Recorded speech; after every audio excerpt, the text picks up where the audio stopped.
May mga bumabatiko sa kampanya ng gobyerno kontra droga. May mga pumapabor din dito.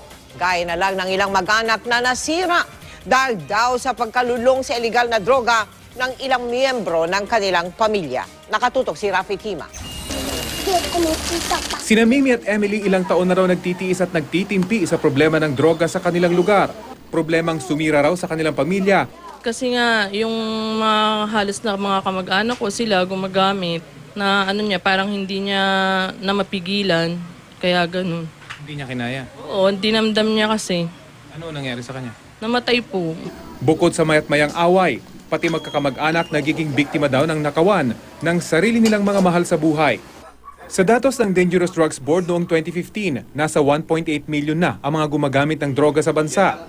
80% ng buong bansa apektado ng droga, habang 92% naman ng Metro Manila ang apektado. Malaki ang impluwensya ng lugar, lalo pag yung katabi mo lang yung nagtitinda.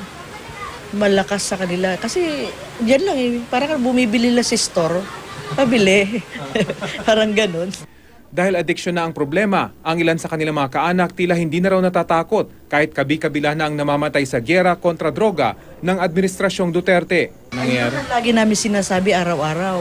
O pag, kunwari, dito kayo nanonood, andyan sila na, may namatay na naman.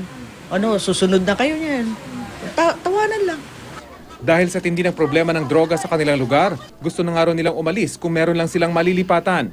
Pero sa pagpasok ng bagong administrasyon, may nasisilip silang bagong pag-asa. We started strong in our war on illegal drugs and crime. The statistics reflecting our operational results attest to our determination to win this war. Rafi Tima, Nakatutok, 24 Oras.